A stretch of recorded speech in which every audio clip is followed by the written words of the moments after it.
Bismillahirrahmanirrahim. Elhamdülillahi Rabbil alemin. Ve salatu ve selamu ala seyyidina Muhammedin ve alihi ve sahbihi ecmain.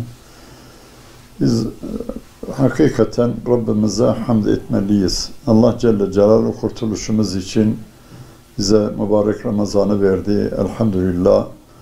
Ümmet görkemli bir halde Ramazan'ını tuttu. Ramazan tabi bir ay boyu insanlar bayağı sıkıntı çektiler. Aç, susuz. Bu insanın fıtratında insanın iştiyakı suya, yemeğe Ramazan'dan sonra istiyor. Ondan dolayı Allah Celle Celaluhu artık bu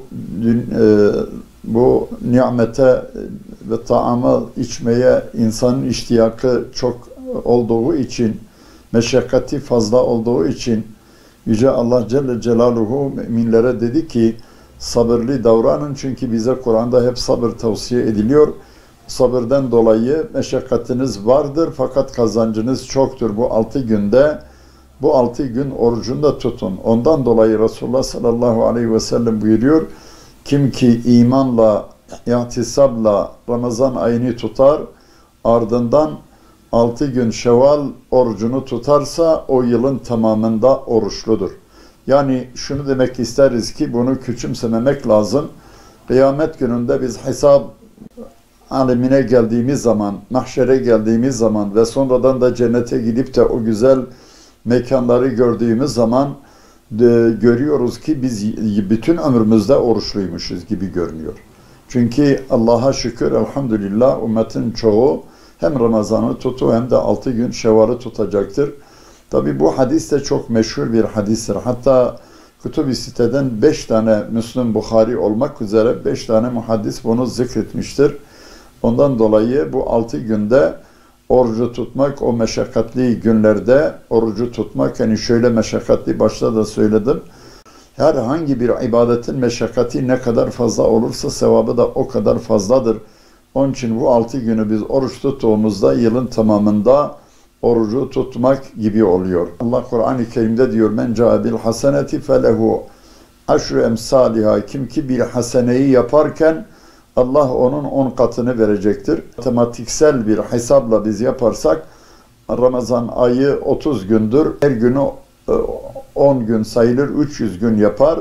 İşte bu 6 günde 60 gün, işte hemen hemen her günü gene de her günü 10 gün sayılır. Yani yılın tamamında biz oruçluyuz. Şunu diyeyim ki insanlar, Allah Celle Celaluhu öyle cennetleri insanlara verecektir ki yani bunlar normal çalışmayla elde edilecek haller değildir. Ancak Yüce Allah bu faziletli zamanlarda biri bine katar veyahut Allah bazen de diyor bir gayri hesap, yani hesabı biçilmez bir şekilde sevap verilir. Evet, ondan dolayı insanlar cenneti görünce herkes Rabbi ile razı olur, diyecek ki Rabbim biz az amel işledik ama biz 30 diyelim ki 6 gün sade Ramazan ve Şevval'i biz söyleyelim.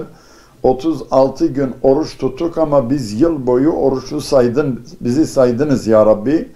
Diğer oruçlar mesela Recep'in ayında veyahut Şaban'da veyahut ayda 2-3 gün oruç tutmak veyahut mesela Leyali Aşr, Kur'an-ı Kerim'de Allah diyor 9 gün Zilhicce oruçları, Muharrem, Tasi'a, Aşra oruçları, artık ümmet böyle karlıdır ki her bir insanın ömrü 1000 yıl olsa o insan o 1000 yılda sanki tamamen oruçludur. Ama biz bir 30, 40, 50, 60 yıl hayat yaşıyoruz bulur çağımızda.